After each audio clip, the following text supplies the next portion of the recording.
Então, gente, vamos voltar para conversar com o Fernando Pestana.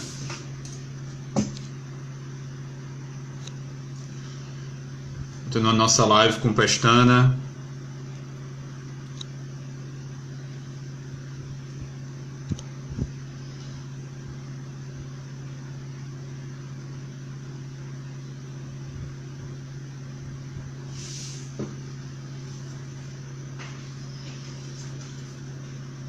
Guardando Pestana.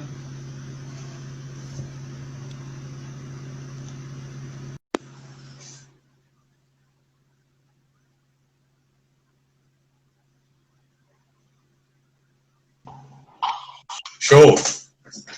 Léo. É péssimo esse Instagram, porque no momento auge aí da sua explanação interrompe, né? Não, relaxa. De boa, de boa. Mas tomara que a galera tenha entendido, né? Que ia cair e que era para entrar de novo. Vamos aguardar então, sei lá, uns 2 minutinhos, 1 minutinho, só para a galera poder entrar de novo. E dá oportunidade para quem está entrando agora. Minha irmã está entrando agora, alguns alunos. Então a pergunta foi a seguinte, né? Para quem está entrando agora. A gente está retomando a live e eu fiz a pergunta para o Fernando Pestana. Como professor de língua portuguesa deve estudar português de maneira geral, não só gramática normativa, e depois eu fui mais ousado. Como o professor Fernando Pestana estuda português, linguística, né, suas vertentes? Sim. Bom, não sei se todos que estavam assistindo a live anterior, que aconteceu há 2 minutos, que caiu no Instagram, tem esse lance de 1 hora, corta. Então, vocês que estão nos ouvindo agora, estão assistindo agora a live, que são professores de português, precisam ter alguns livros que são, assim, imprescindíveis, É claro que a gente vai passar a vida, Léo, comprando livro. Sim. Não tem jeito. Porque nenhum conhecimento é definitivo, nenhum conhecimento é acabado. Nenhum. De ciência nenhuma. Então, a gente vai viver a vida comprando livros e lendo parcialmente esses livros. Porque a gente vai comprar mais livros do que vai conseguir ler. Mas, de qualquer modo, se você está comprando livros, é porque você tem interesse de ler. Isso já é bom demais. Por mais que você não tenha tanto tempo agora para ler, em algum momento você vai ler esses livros. Eu tenho livros que eu comprei em 2015, eu estou lendo agora. Eu sei. Agora, em 2020. Então, tipo, isso é normal. Você vai comprar um livro hoje, pode ser que você dê uma folheada e... Tá, vou guardar aqui. Mas ele está lá. Aquele conhecimento está guardado. Cara, depois que você... O Humberto Eco, ele era um dos maiores bibliógrafos, né, do seu país. Aqui no Brasil, a gente sabe que foi o José Mindley, né, que havia a maior biblioteca particular. Humberto Eco possuía cerca de 50 mil livros em casa. Meu Deus. Perguntaram, mas o senhor vai ter tempo, o senhor já leu todos esses livros? O senhor vai ter tempo de ler todos esses livros? Ele disse, não, mas o conhecimento está ao meu alcance. Né? Alguns ali de oportunidade de pegar o livro na estante. Né? Sensacional. Exatamente isso, cara. Exatamente isso. Tudo bem que hoje a gente tem o Google, né? Mas nada substitui, na minha opinião, o livro, o papel, você pegar isso aqui, cara, de você pegar, cara, sabe? De você, sei lá, é muito mais íntimo. Né? Dá até pra malhar, exatamente. Fazer um tríceps francês, né? Então, vamos lá. Respondendo a sua pergunta. O que um professor precisa ter e tal de conhecimento para dar aula, tal, não sei o quê, e o que eu, né, tenho de livros para poder estudar e como é que eu estudo e tudo mais. Beleza. Bom, o professor de português, para mim, tem que ter um excelente conhecimento de gramática normativa. Na minha opinião, excelente conhecimento de gramática normativa. Por quê?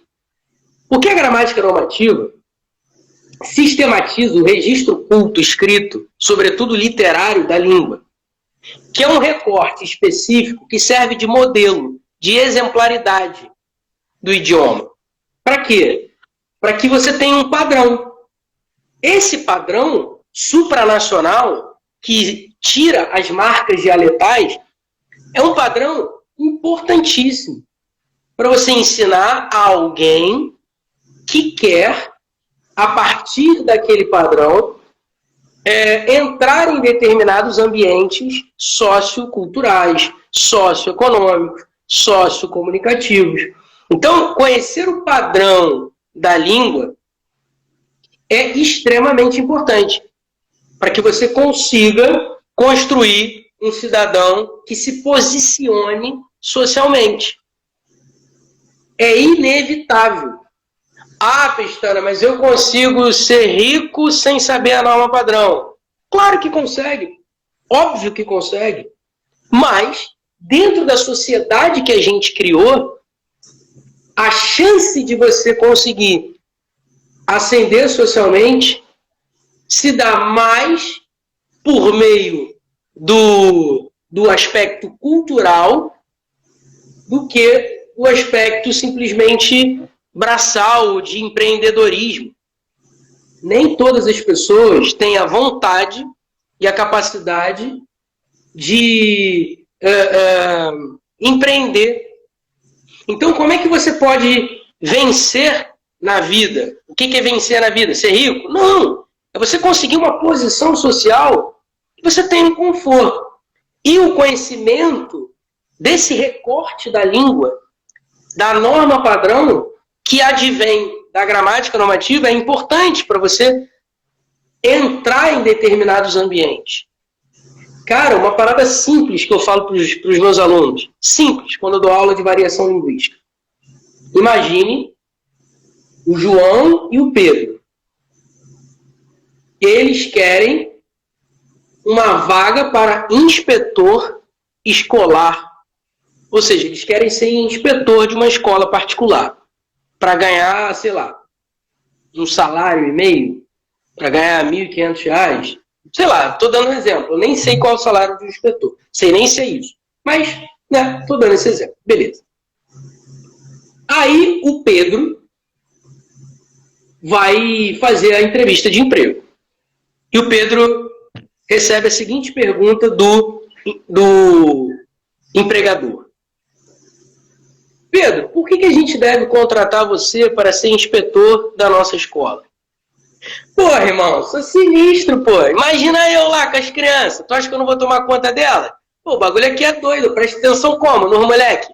Não dou mole, não. Fico como? Sempre de olho e tal, com prontidão para não dar mole e tal. O moleque vacila, pum, já mando pra diretoria e tal. Deixa comigo. Comigo? Tu não vai ter erro, mané. Comigo, como? Aí vem o João. João, por que você quer ser o inspetor da nossa escola? Por que eu devo contratar você como inspetor da nossa escola, João? Aí o João diz, bom, senhor, eu já trabalho há algum tempo nessa área e tenho uma boa relação com os meus colegas de trabalho e essa relação se estende também com os alunos, de modo que eu consigo fazer o meu trabalho de uma maneira mais adequada. Cara, o cara pode não ter muito vocabulário, mas se ele tiver um pouquinho de conhecimento da variante padrão, pouco que seja, não precisa ser muito não. Se ele tiver um pouquinho do conhecimento dessa variante padrão, alguns não consideram nem variante, né? Porque dizem que a norma padrão é uma norma não efetivamente praticada e por isso idealizada, artificial, mas não interessa. Se ele tiver um pouquinho desse conhecimento da norma padrão, ele vai saber que naquela situação comunicativa vai ser importante aquele pouquinho de conhecimento que ele tem para ele usar naquele momento. Então, ele vai retirar um pouco as gírias, ele vai se preocupar um pouco mais com a concordância, talvez ele se preocupe um pouco mais com a regência, talvez ele se preocupe em usar um léxico mais apropriado para aquele ambiente. E quem dá esse arcabouço, essa riqueza cultural do ponto de vista linguístico, para ele adaptar a sua maneira de usar a língua naquela situação comunicativa, ainda é a gramática normativa. Esse é o papel da gramática normativa. Ensinar o registro culto baseado na linguagem literária. Então, os gramáticos normativos fizeram o quê? Eles leram os romances, leram os documentos oficiais, leram as crônicas, os contos, ou seja, leram todo o conhecimento da linguagem literária. Todo que eu digo, obviamente, é uma hipérbole, mas leram muito, né, dos principais clássicos que usaram a língua de uma maneira exemplar, de uma maneira modelar, de uma maneira que as pessoas conseguem reconhecer que aquele uso ali é um uso em estado de arte. Então, se você quer construir uma norma que sirva de padrão, de modelo, de exemplaridade do seu idioma, para que você use essa variante para entender textos nessa variante, ou se você quiser chamar de variedade, tudo bem, ou se você quiser chamar só de norma padrão, tudo bem. Para você conseguir ter um arcabouço, um conhecimento para ler textos que usam a norma padrão, para você produzir textos que usam a norma padrão, para você, em situações comunicativas específicas, chegar próximo dessa norma padrão, para você conseguir arrumar um emprego, por exemplo, ou conseguir se expressar de um modo em que as outras pessoas que estão ali naquele círculo estão se expressando, e por aí vai. Não tem jeito. A gramática normativa é extremamente importante. Extremamente importante. Porque é ela que te dá essa riqueza linguística. Porque ela é baseada na linguagem literária. Existe um linguista chamado Eugênio Cosério, é um linguista romeno. Ele dizia que a linguagem literária é a linguagem por excelência. Por quê que a linguagem literária é a linguagem por excelência? Porque, do ponto de vista dele, a linguagem literária apresentava todos os recursos linguísticos, apresentava todas as possibilidades linguísticas de expressão do pensamento. Quando a gente se expressa por meio das palavras, as palavras servem como a tradução do nosso pensamento. Então, a linguagem literária, do ponto de vista dele, é a linguagem por excelência pelo fato de apresentar todas as possibilidades, todos os recursos expressivos da língua em seu estado de arte. Então, os gramáticos normativos se basearam nessa linguagem literária para quê? Para construírem um padrão, para construírem um modelo, para construírem uma exemplaridade. Pensa comigo, Léo, se você tivesse que sistematizar, se você tivesse que, sistematizar o futebol arte, se você tivesse que sistematizar o futebol arte, você pegaria, sei lá, o Neymar, que é um excelente jogador, ou você pegaria o Pelé para servir de modelo para essa sua sistematização? Provavelmente você ia usar mais o Pelé que o Neymar, porque o Pelé foi um jogador que jogava futebol em seu estado de arte, em seu estado modelar, em seu estado de exemplaridade. em seu estado de esmero, de polidez. Ou seja, se você quer eleger uma norma para servir de modelo, para servir de padrão, você tem que usar o que foi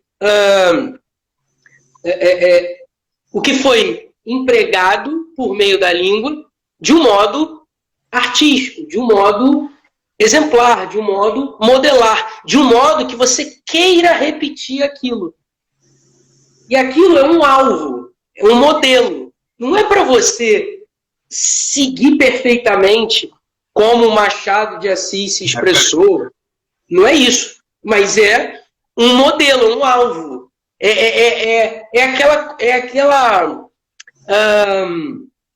Que nem o mito da caverna, do Platão, né? O mito da caverna. O cara que estava dentro da caverna, ele via apenas o esboço da realidade. Pô, quando o cara sai da caverna, é que ele sabe que ali ele vai enxergar aquilo que ele enxergava só por meio da sombra, por meio do esboço.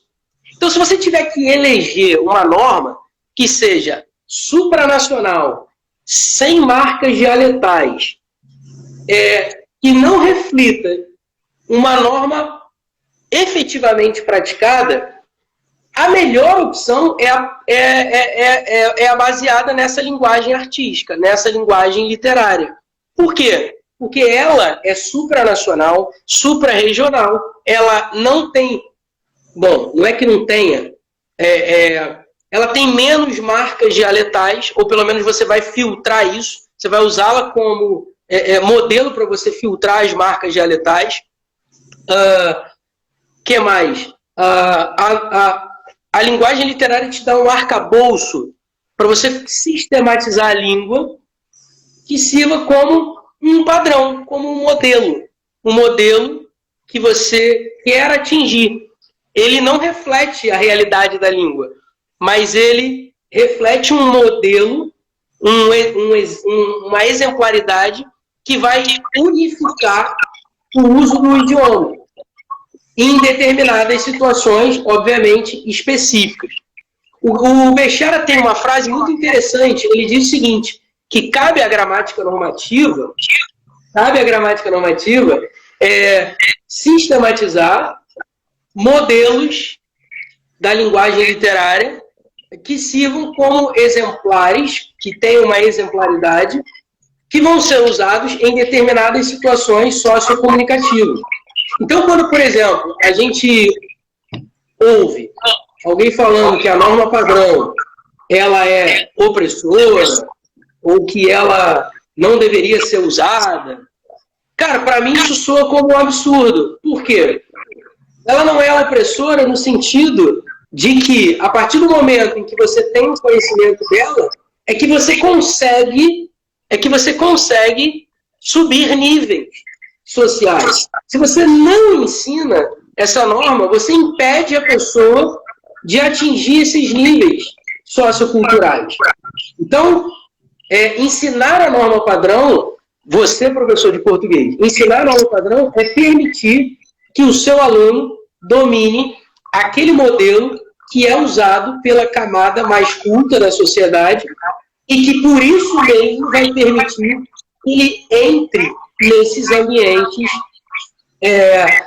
pertencentes à camada culta da sociedade. Então, a norma culta não é opressora, ela é libertadora, porque ela te permite entrar nesses ambientes cultos e circular bem por esses ambientes cultos. Então, vamos lá.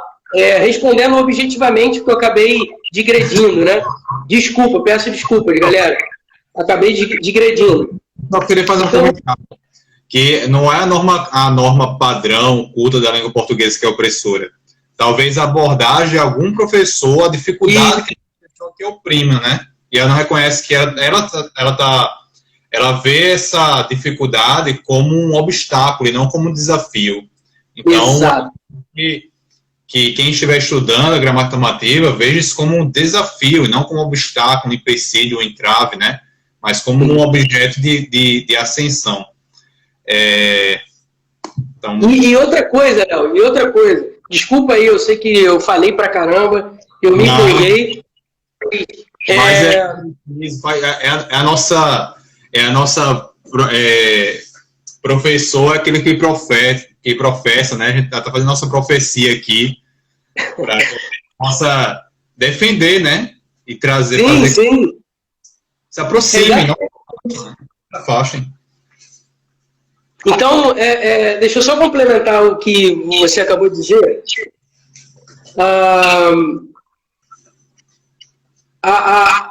Por mais que a norma padrão não seja uma norma efetivamente praticada na realidade,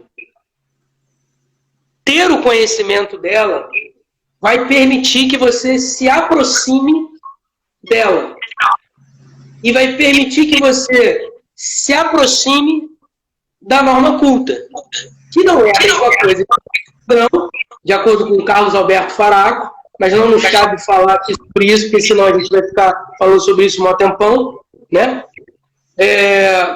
Mas o seu aluno precisa desse conhecimento.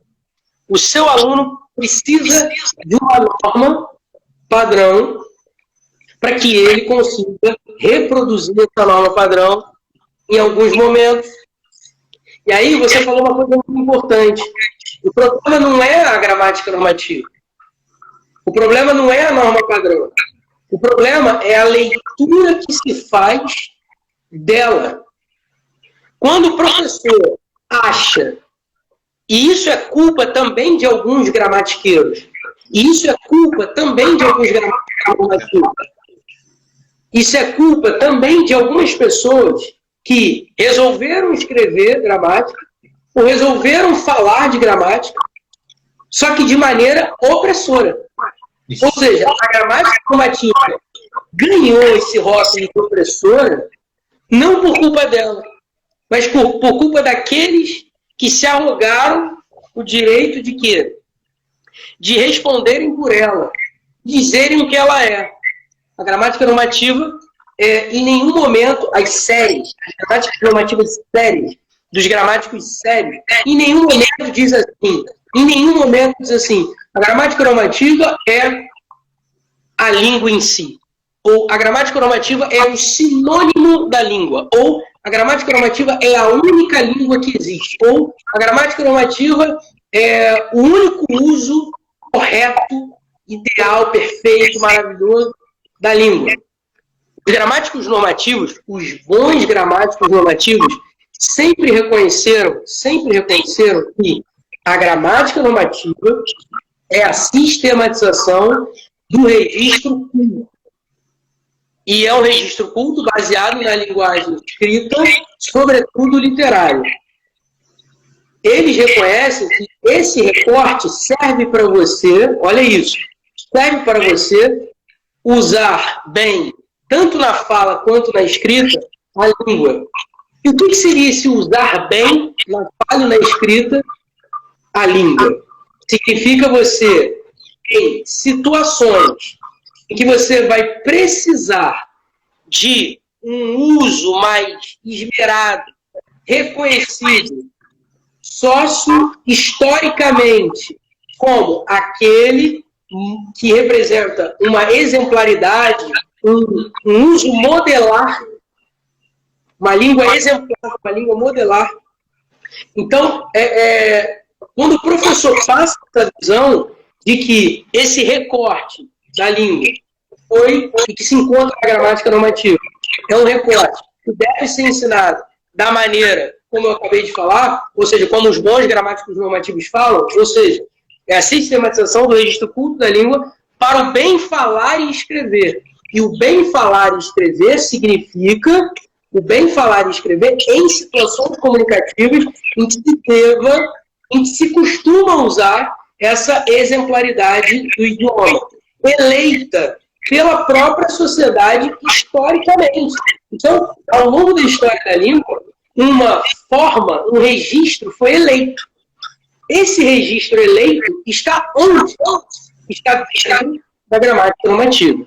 Agora, você vai encontrar algumas alguns momentos da gramática normativa que são anacrônicos, que não refletem mais o uso, inclusive exemplar da língua?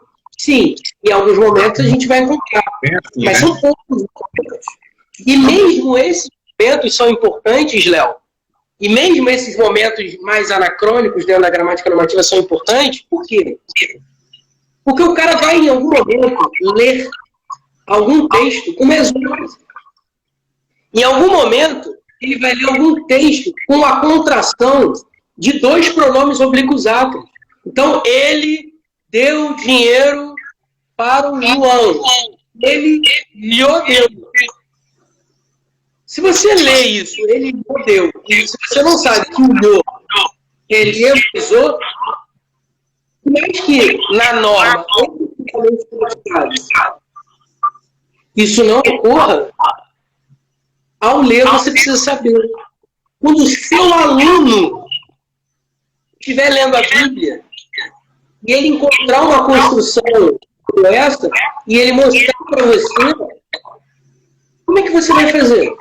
Você tem que conhecer a gramática tradicional. É ela que vai também, né?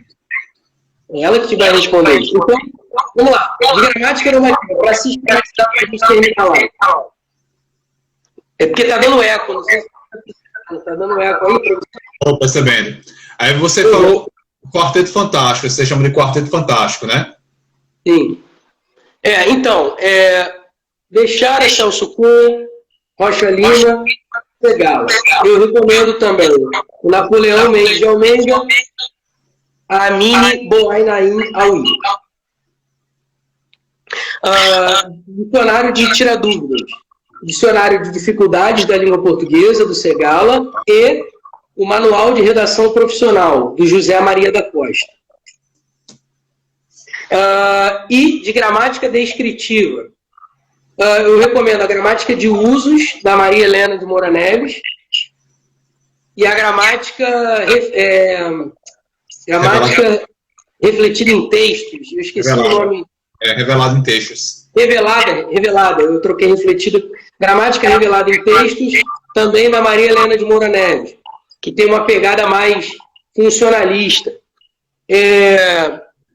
Eu recomendo também a Gramática do Português Brasileiro, do Ataliba Teixeira de Castilho. Ele é um gramático funcional. A gramática dele é descritiva do português brasileiro e também é funcionalista. Por ele ser um gramático funcionalista, ele próprio se considera funcionalista. O que mais? Cara, de análise do discurso, eu gosto do Fiorin, gosto da Ingeborg Koch, acho que é importante o trabalho dela. Então, basicamente, esses que eu mencionei são, assim, ultra importantes para a formação do professor. Então, se o professor tiver esses livros, cara, o professor vai estar muito bem formado. Agora, a minha gramática, obviamente, condensa basicamente tudo isso que eu mencionei agora. Porque eu fiz um estudo muito grande. Então, eu condensei tudo na minha gramática. É óbvio que você não vai encontrar tudo num livro só. Mas eu acho que a minha gramática pode ajudar muito o professor nesse sentido. E para complementar, além da gramática, do estudo, do fichamento, né, e da resolução das questões, com os comentários do professor Fernando Pestana, as dúvidas, inclusive quem compra a 4ª edição ganha o e-book, né? O e-book vem aqui gratuitamente.